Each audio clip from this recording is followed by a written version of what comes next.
Greetings to you, wherever you may be. And yes, so here we are once again. Surprise, surprise. Well, no surprises. No surprises now that we've established our composition and what have you. Yes, until we sort of reach further towards the end and a couple of maybe surprises and what have you. So let me, without further ado,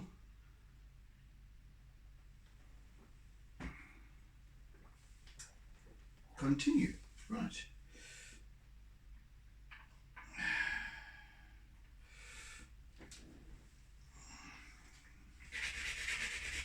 Just want to add a little bit of contrast to the top surface of this. This is a big, obviously concrete slab of a wall that runs here. This here is sand, basically sea sand. It forms the one end of the pool.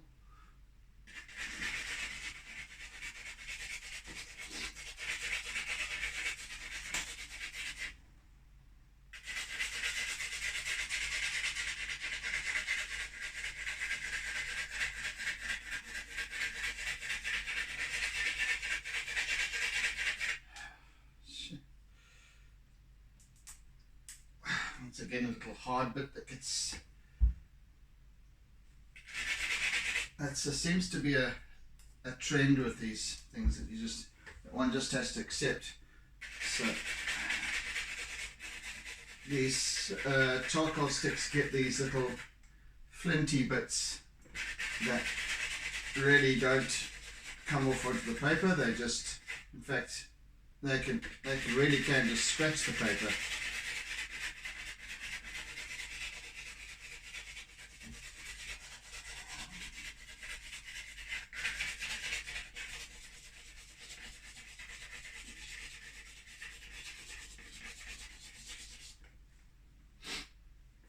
So as you might know, the paper that I work on, well, I call it paper, but it's more board.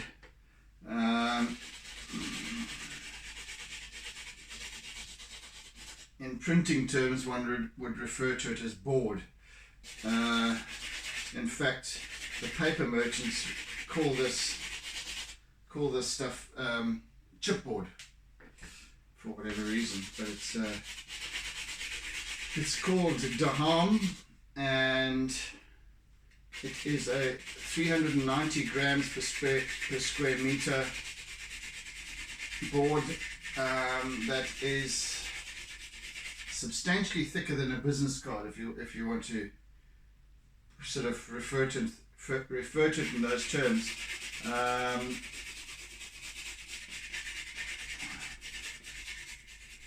600 micron. I just find it immensely, much like the charcoal and pastels themselves, a very forgiving medium to work on.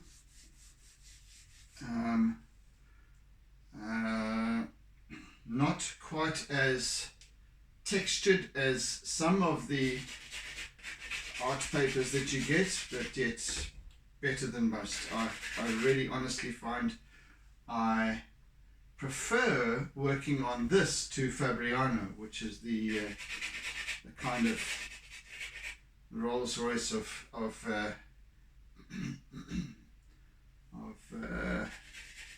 drawing papers.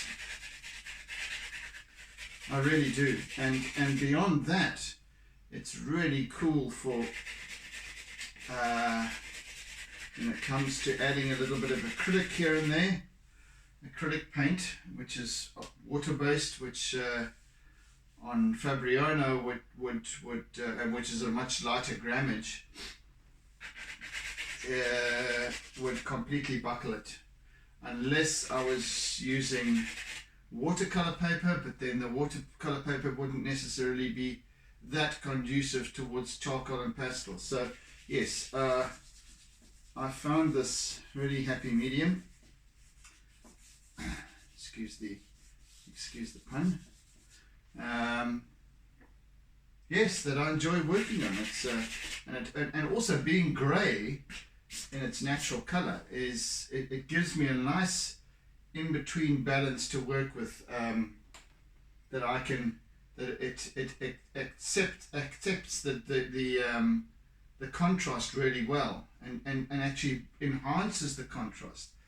It accepts the darks and it accepts the highlights really well. So yeah, it's a winner. It's a winner for me.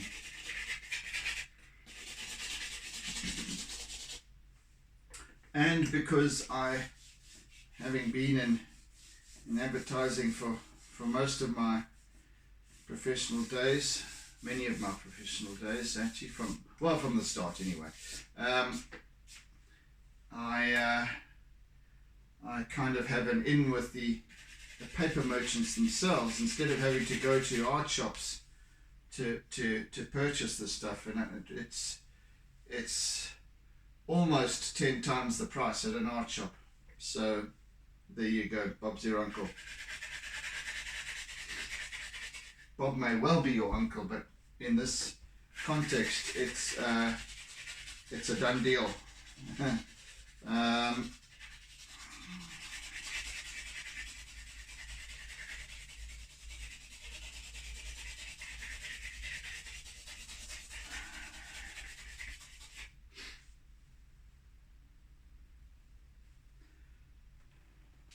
And if you are an artist out there,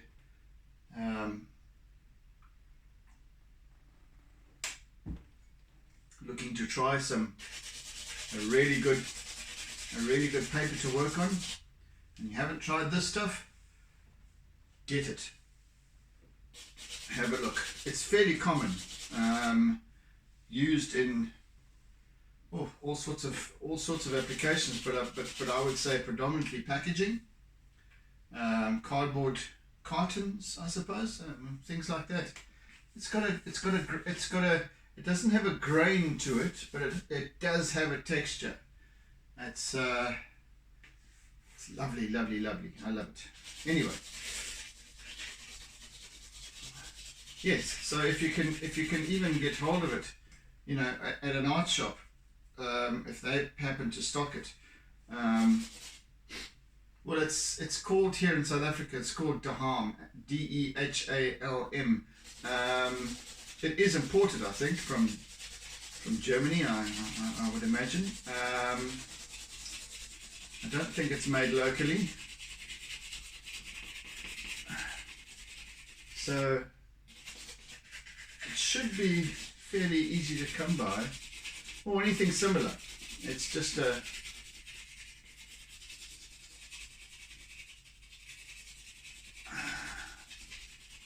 a very heavy board, thicker than business card, so you have that reference to work from. By all means, if you are interested in getting the particulars of it from me, please do so. Otherwise, it's always on when I post my final image, and I post a little story write-up about the piece itself, and I give all of the dimensions and the materials, etc. So it's all there. That's on Facebook though, and Instagram.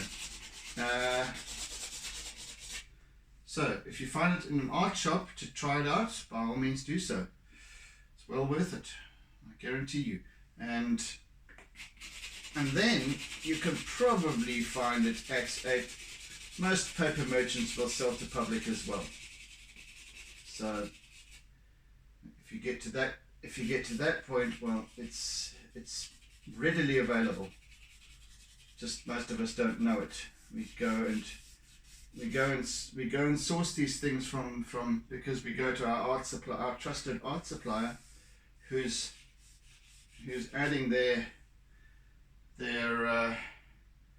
400% markup, or whatever it might be, 500%, 600%, I don't know.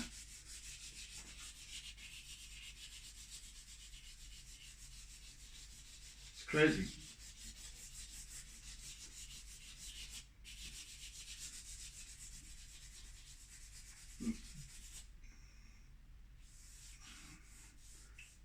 It's a good niche market to be in, I guess, having an art store. Well, depends how many art. Well, people are still doing stuff, doing art, nevertheless. And I would imagine more so now that we have this pandemic. The world is in the grips of the pandemic to some degree, and yeah, so I guess more and more people are reaching out for different skills and abilities, and yeah.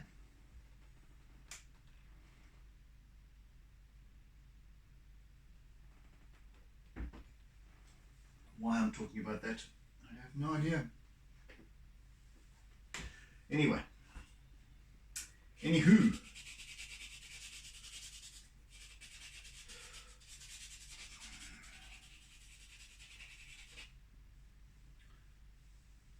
so yes, as to the question of that was raised yesterday about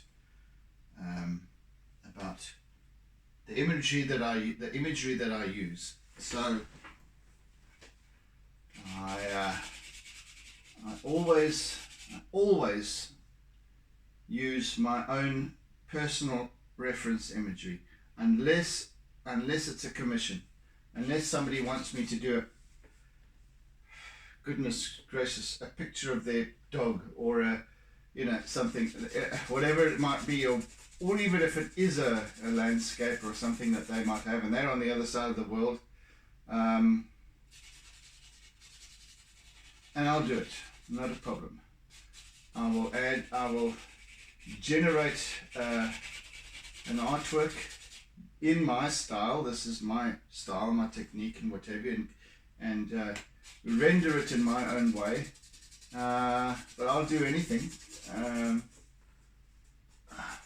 As artists, we cannot afford to be overly fussy about these things, but except when it comes to my work of my origin. In other words, pieces like this, when I choose the image and so in this particular case, I had been down the south coast, all the way down to the Wild Coast Sun, which is the casino. I joined a friend going down. I think he was doing some business down there. He said, "You want to come along?" I said, "Yeah, hell no, why not? Have a little drive." And so went down there, and on the way back, I mean, this is probably a little over 2 hours drive down the south coast along the freeway, and on the way back we took the old road, which was more coastal, and then stopped off at a number of spots along the way.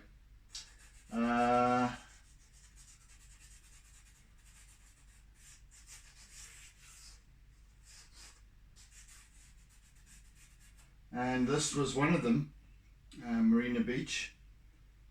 And as always, I have my camera and I start taking pictures. I've always got an artwork in mind. So when I take an image, when I take a picture, unless it's just it's just happy snaps at a party or whatever the case may be, and I take a lot of those too, type of thing. But I've otherwise always, when I'm taking pictures of landscapes, of whatever it might be, I have this in mind. I have this. I have in mind translating it onto canvas or paper, or whatever it might be artistically. So every single image that I take is now in my mind, or on the camera, I'm composing it as I would like it to appear on paper. or on canvas. So, and then I take literally hundreds of images sometimes. In this case it wasn't so many because we were sort of making a little road trip out of it, but and we were moving on to the next place, so it wasn't just about this place. So, in other cases I will go specifically to a particular spot and take 400 pictures as reference, and then I will maybe use it for 3 or 4 artworks.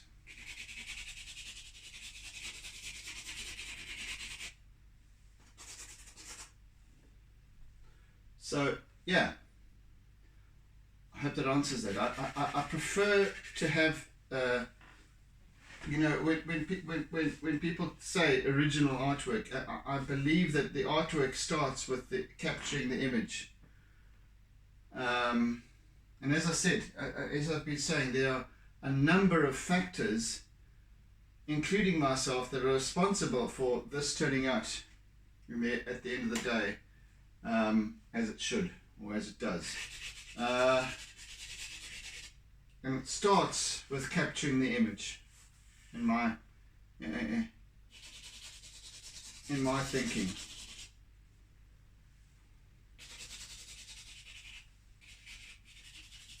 that's important to me. You know, others aren't that fussy, and that's okay.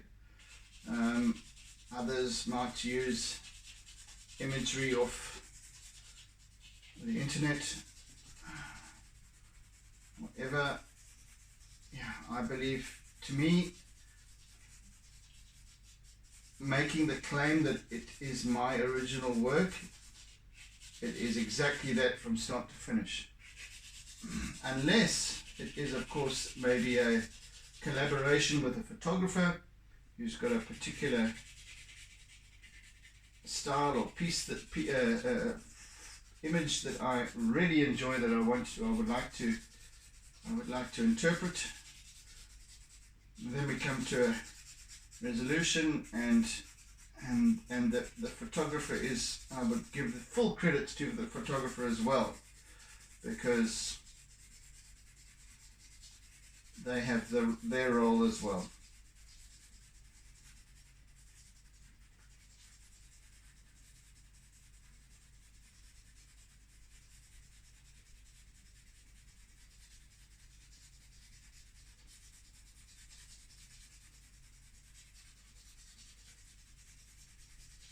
And I think that that's just the right thing to do. It doesn't matter what it is, whether it's a piece of music or hey, whatever it is. The right thing to do is just to give credit to its origins. If we can't find the origins, so be it. And I see a number of sites that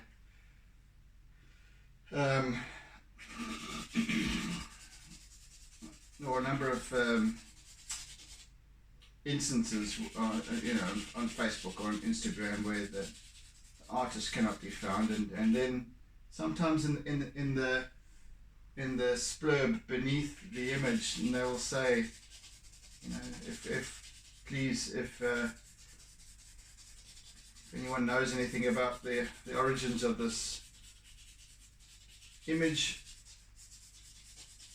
DM me, contact me, you know, that type of thing. That's the right thing to do, not just, you know, gratuitously use somebody else's image.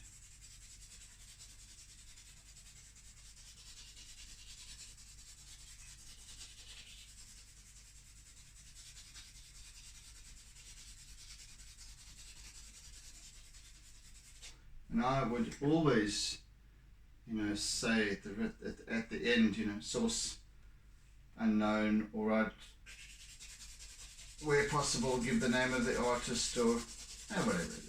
It's just the done thing, in my mind, anyway.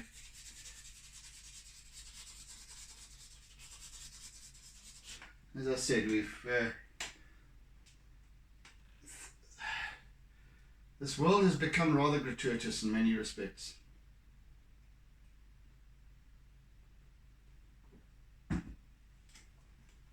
People are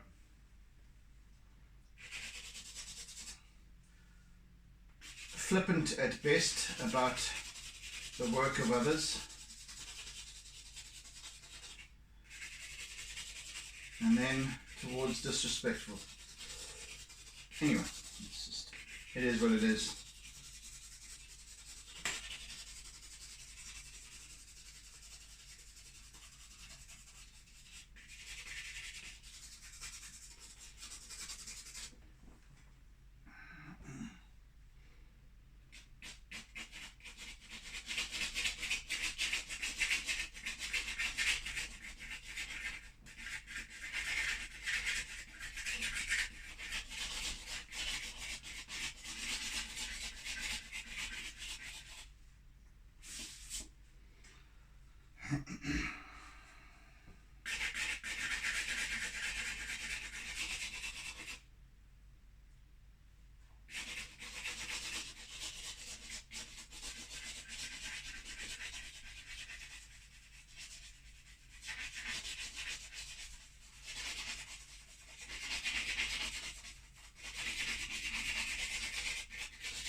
And the other question that some people that has arisen is why don't I share my reference image as well? Well, and some artists do. To me, that is wholly unnecessary. In fact, it would, to my mind, detract from the artwork, because the reference is only there as a very basic guideline. I'm not copying that image. I don't need to. Some people will show the image they're working from to show how good the artwork is in comparison. I'm not comparing my reference image to this or vice versa. I'm not copying it. Yeah, I'm not trying to recreate it better than it is in reality, better than the actual original photograph is. No, that's not my goal. In fact, I try to shift more away from that, because I am interpreting it, as I've said. I'm interpreting it, relanguaging it onto, be it paper or canvas. So it now becomes a reinterpretation, a new energy. In fact, it's basically what I'm doing is, instead of sitting there at this beach, which I cannot do, I'm using that reference image to kind of remind me of the energy of the place. So I'm actually interpreting, feeling as it was to be here, and interpreting that. So the reference image is just the middleman. No need to show that,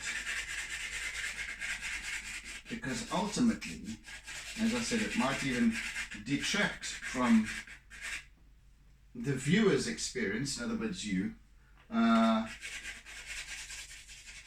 see a reference image. It's pointless. I want you to build your own interpretations, your own stories surrounding this artwork and what it represents to you personally. Not a picture. There's countless pictures. If you're into that, then it's like, well, go onto Instagram and there's countless travel shots and whatever. Anyway, this is about art. So that's the reason I don't share my reference image. It's just totally unnecessary. What I do though, however, um, is when I do visit these places, and I always will share a number of images on Instagram and Facebook of my experience, of my day, of my the time at these locations. But I don't usually, so I will always separate the images that I want to use as artistic reference from the ones that I share on social media, if that makes sense. But you're still seeing pretty much the same location, so yes, by all means, I kind of do, in a way, having said all that I've said, I do share at least the location, if not the exact images that I choose to use as reference. Does that work for you?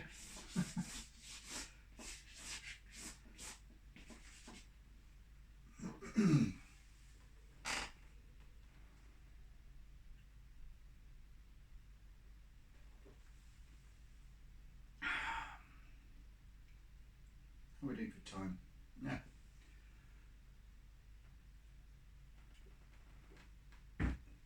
Right. Righty-ho then.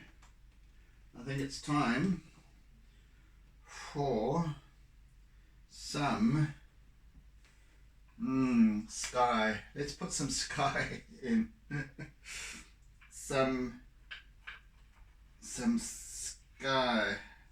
Why don't I put some sky? Actually, let's use that one there, slightly lighter.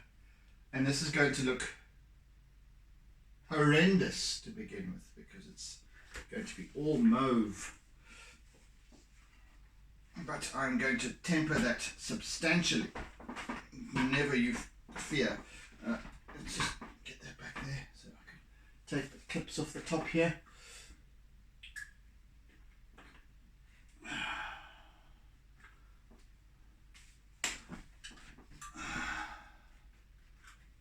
People, I'm going to probably have to stand up for this, so you might, I might have my head chopped off in the camera. So I'm just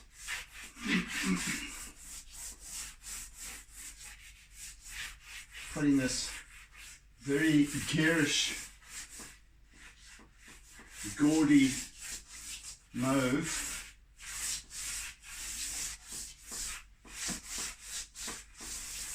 There we go, that's one. And there's another version, lighter mauve. I want to create this fairly streaky background.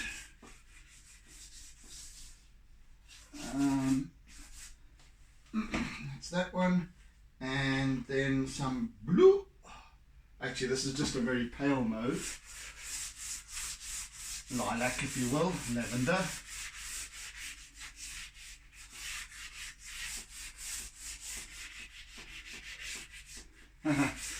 I saw a post the other day where it featured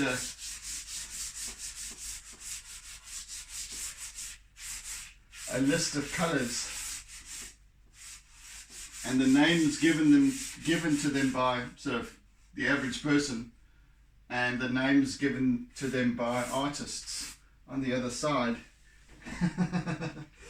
And you know, so in this instance it would be, the average person would just call this mauve.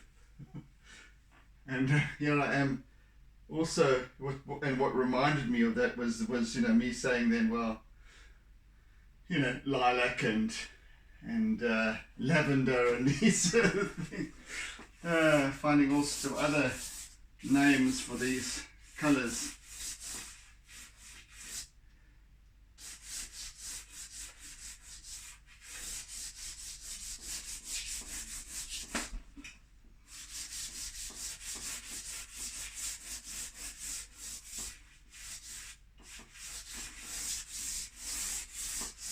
So then a little bit of white in there as well.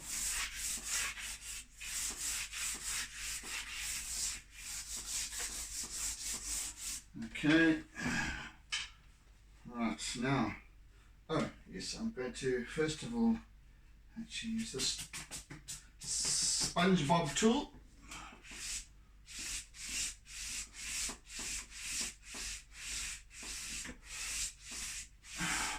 This is just almost looks like a bit of a spade, a spatula, but it's made of sponge. I call it my SpongeBob tool, and just to soften the whole area, smooth it out, and actually pulls off a lot of the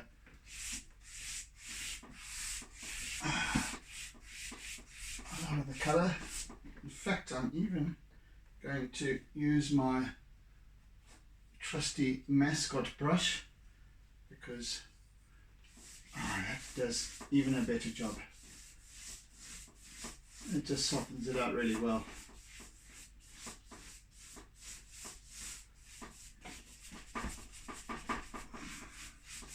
And of course,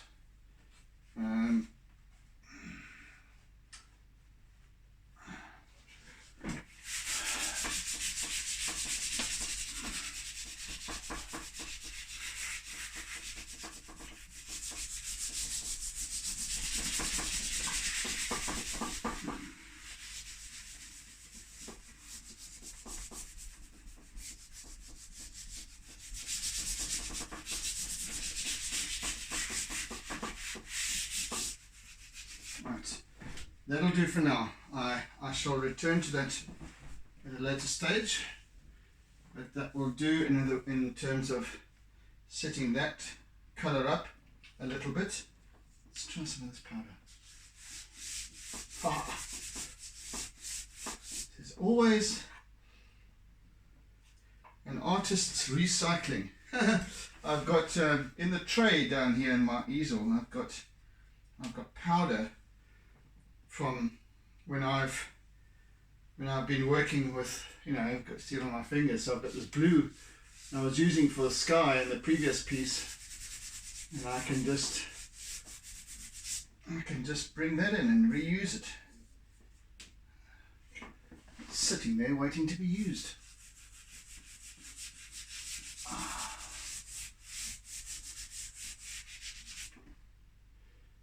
There we go.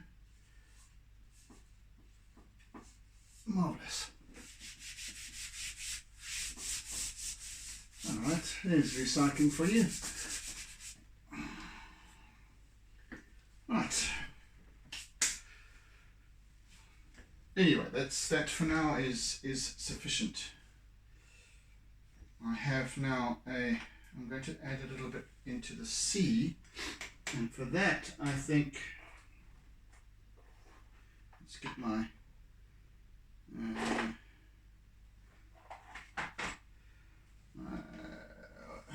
yes, I think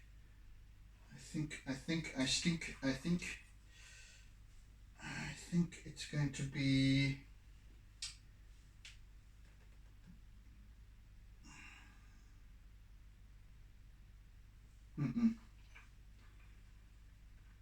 I think a blue is called for. No, but not that blue.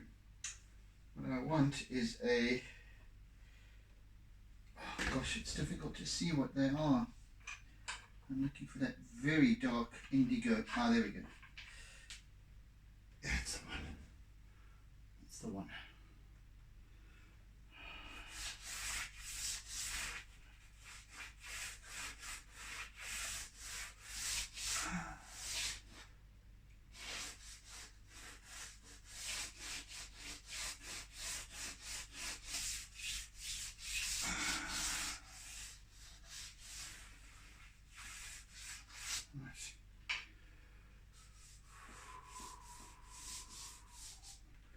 In fact, I wanted to even use my eraser with that.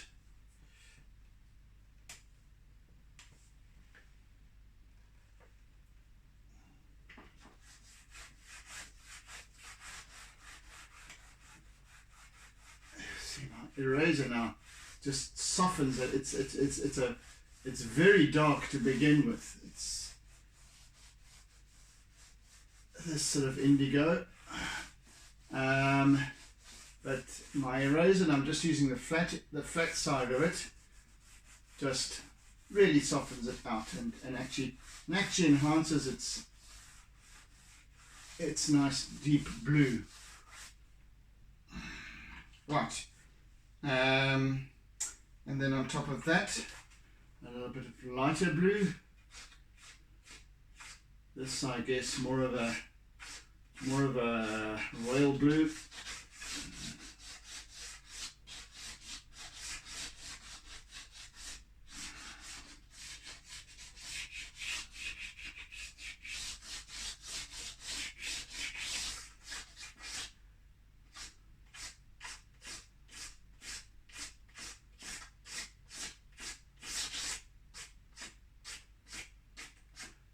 This is working at cross purposes because I'm not ambidextrous.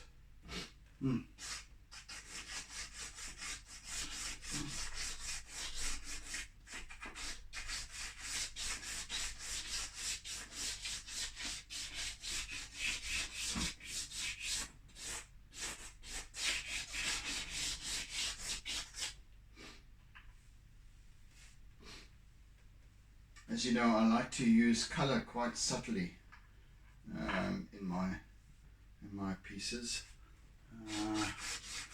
And anyway, on top of this all is not a bottle green, not a forest green either. It's a kind of a smoky forest green, if you want to call it that.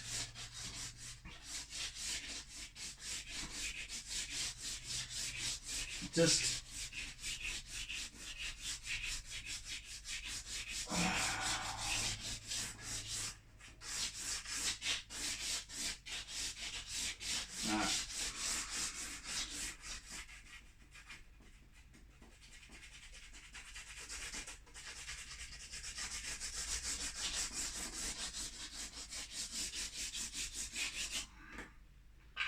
right, there's that. And then I want to use my yeah, this is more of a mossy jade, and no, not that one, that one. Gosh.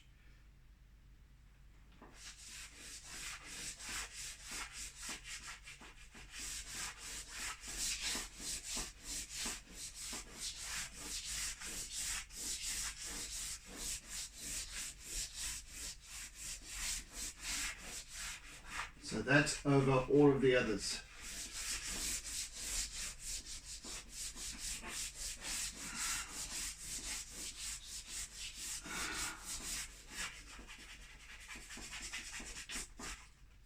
Goodness sake. What on earth? Get out of here.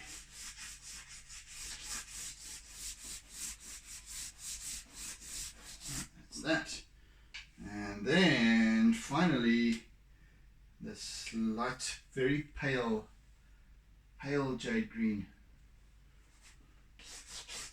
Well, not finally, but I'm also going to be adding white to all of that as well.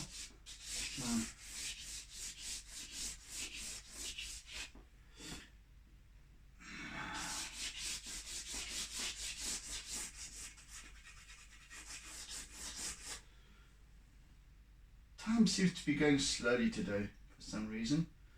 Feels like I'm nearly done with the hour, but I haven't even, still got at least 17, 18 minutes.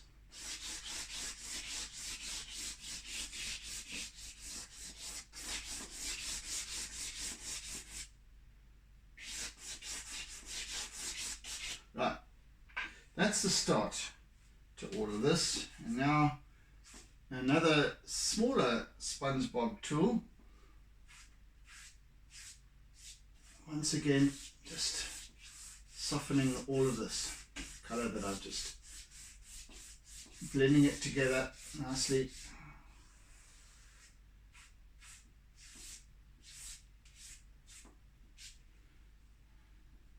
And with my eraser, of course, and I'm going to use the end of the eraser now, because now we've got subtle changes in the surface of the water. I just want to just that sort of undulating texture, or representational of the undulation of the sea.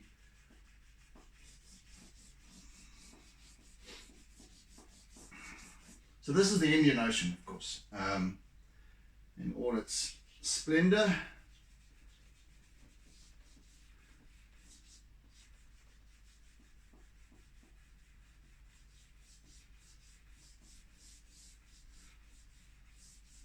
And this coastline can get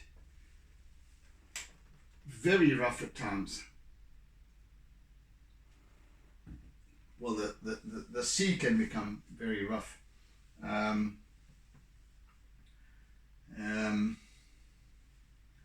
Yeah, so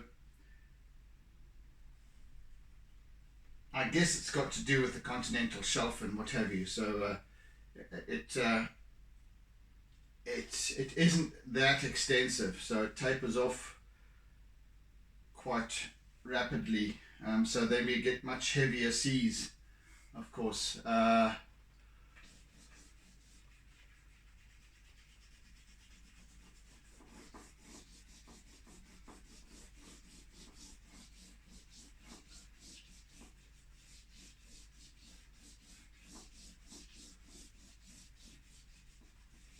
So this entire coastline is great for surfers. I'm not one of them, for whatever reason. Just never got into surfing as a kid.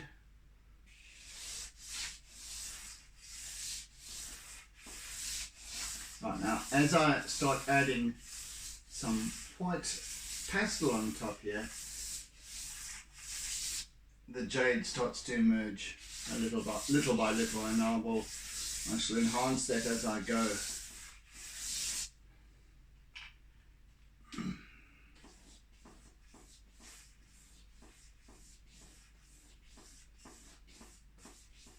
A lot of work still to do, by the way, so it's not just a case of right now there's my colour sorted out. No, I have a great deal of work still to do on this piece. We're only on day 2.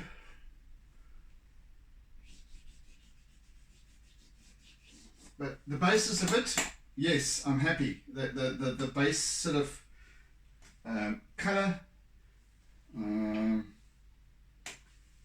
its texture's looking good. Oh, there's another colour I wanted to put in. Staring at me right in the face. This is a pale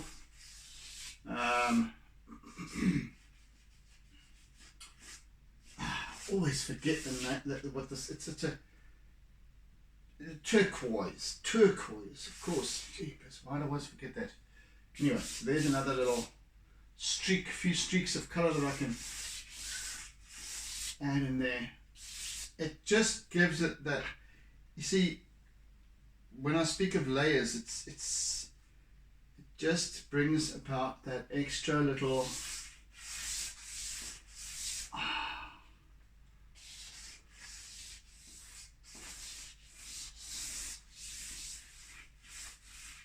it just gives it body, it just gives it, see, because, and all I can see, all of the colors that I've used, I can see in what I'm doing, because of the blending, because I have used them lightly, so that they're not, solid, sort of, they're not solid in terms of their color in their application. So I'm seeing them all come through. And if you can imagine looking at the surface of water, of the sea, of a lake or a dam or whatever it might be, even a pond, there's always these little ripples, there's always these little undulations and multifacetedness to the surface of the water, and each and every one of those surfaces reflects or refracts light in a different way.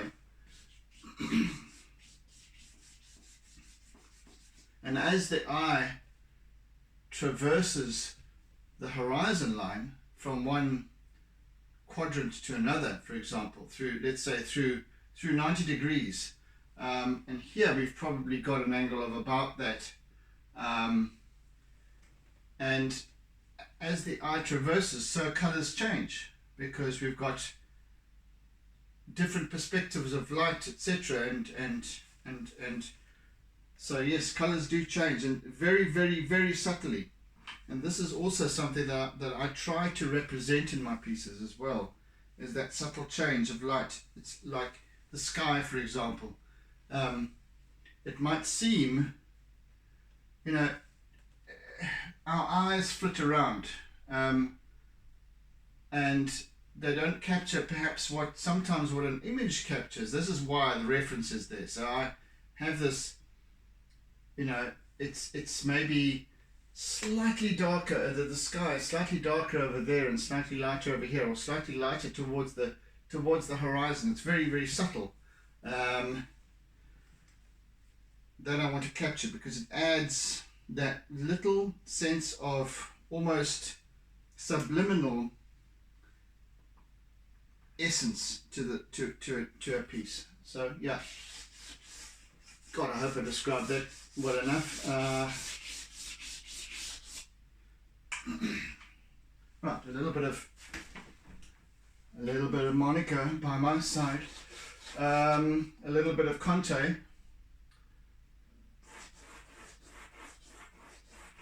Yeah, no, not just yet. Let's just carry on with my. I want to add this area, and now we've got what happens here is this. There's a rocky outcrop here, on which the tidal pool is built, and then there's a straight beach that just goes around in a long curve to the south. So therefore the waves then continue in through to the beach itself, and that's just, there's no rocks there until the next. Because what tends to happen if you look at the coastline is that there's rocky outcrops interspersed with sandy beaches. The perfect holiday maker's playground. These coastal resorts, lovely beaches, lovely. Yeah, almost all year round. That, you know, we're fortunate enough where we are to experience pretty much all year round good weather. The water doesn't get that cold because we've got the what is it? The Mozambique current that brings the warm waters down from up near the equator.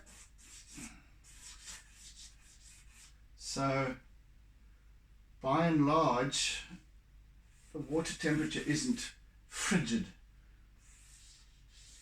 You can still very easily swim throughout the year, even in winter. Yeah, us locals wouldn't dream of swimming in winter unless we had wetsuits and what have you. But then again, we talk about cold as being when it drops below 20 degrees. I'm talking of the weather temperature. So we're pathetic. We really are. But then again, as I said, we're blessed with this wonderful climate all year round, pretty much, and therefore these beaches are just sublime.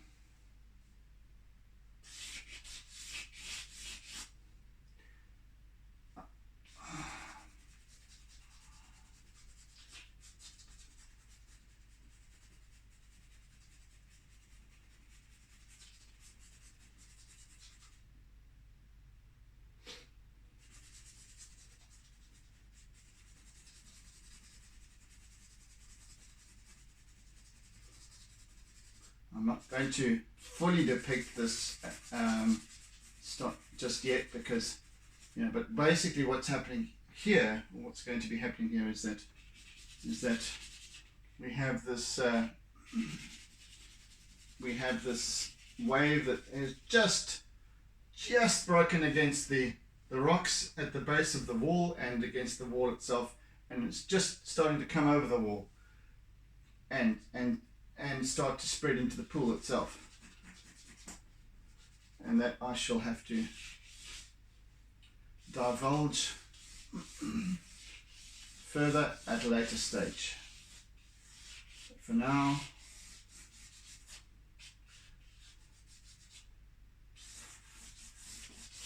just a very basic depiction. And then of course we've got these submerged rocks over here. We've got a wave over there which is happening. It's trundling in towards it's about to wash up, and it seems to be there's quite a steep beach. So we've got these waves that charge in and then back again. Anyway, yeah.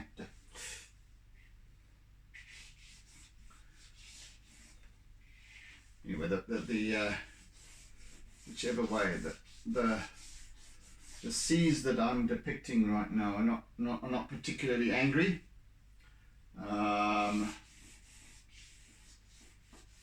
So that it's not very heavy surf. It's just average, and so it comes in, the waves come in, they crash against send the spray flying. In this case, we've got a lovely spread of fan of spray, which I'm hoping to adequately depict.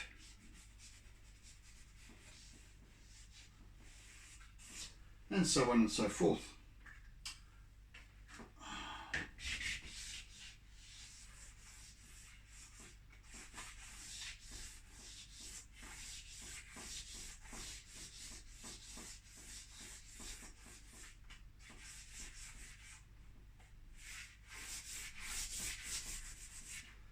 So I'm just going to, for now, fill this in a little bit. That's all white, frothy, foamy.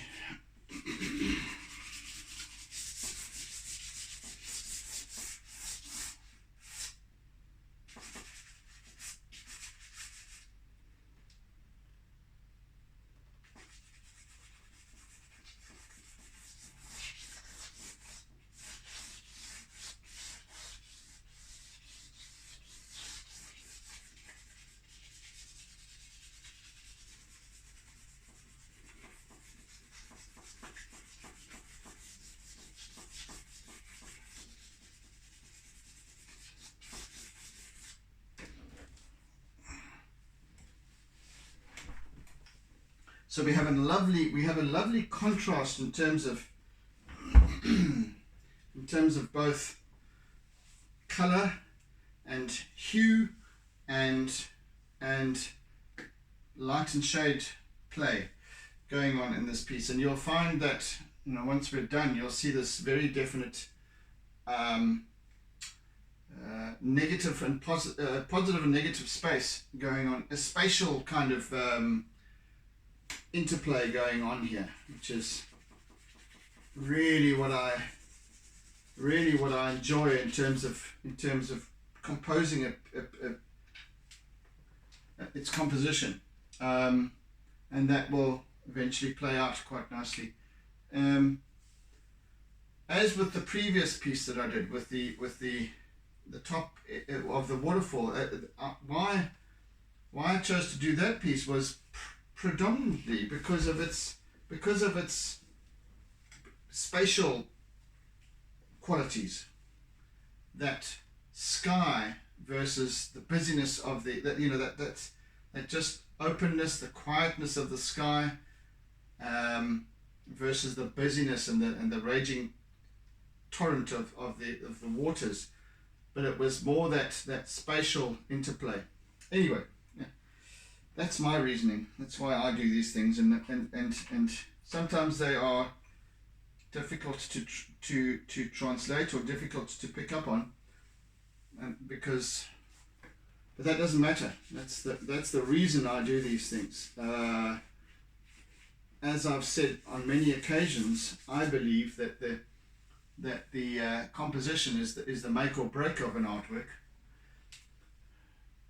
and if you've got an uninspiring composition, well, yeah, you know. The previous piece was quiet. It was and I'm just talking to you for those of you who know, who have witnessed the last session, the last series of How It Falls. So it was fairly bland. In other words, it wasn't. There wasn't a great deal of activity, but that was, for me, it was about, all it was the water and this spatial sense of vastness. In other words, I'd even go as far as to suggesting that when the artwork is framed and what have you, and when it's positioned, it should be positioned above eye level, because you're looking up towards the top of the waterfall, way up high, and to just give it that sense of spatiality, of openness, of if it wasn't for the waterfall, it would be absolutely quiet. Anyway, yeah, I digress. How are we doing for time? 2 minutes. Yeah.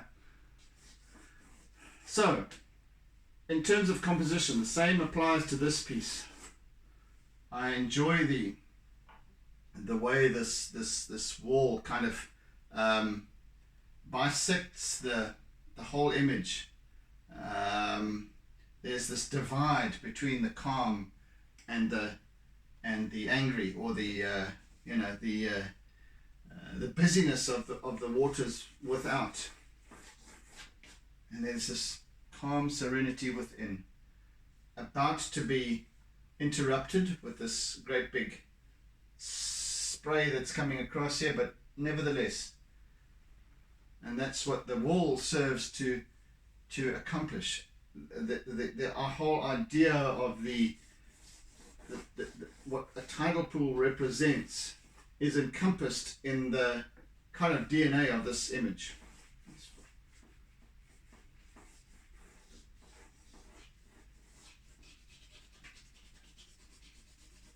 It's a tidal pool is the buffer zone.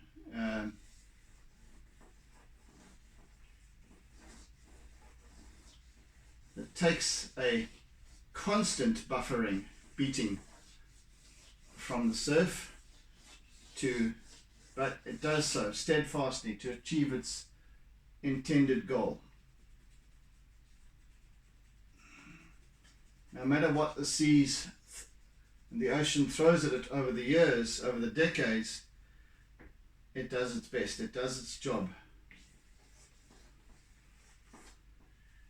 Hello, Kit Kat. He's been AWOL again this morning. He's only just arrived.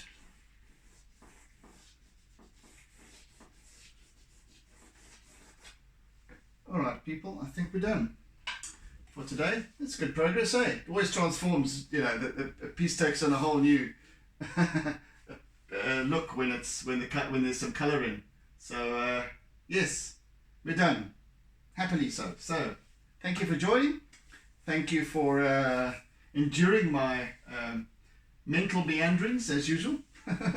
And thank you for sharing, thank you for caring, thank you for your comments and all the rest of it. So yeah, at the very least, I hope you're enjoying the experience, and I know that some of you do. So yes, thank you for that. See you again next time on the morrow, and otherwise, you know, like toodles in their absolute oodles. Anyway, poof. See you again soon. But take it easy. Have a fantastic day further, and do take care and be good. Bye bye. always, however, doodle.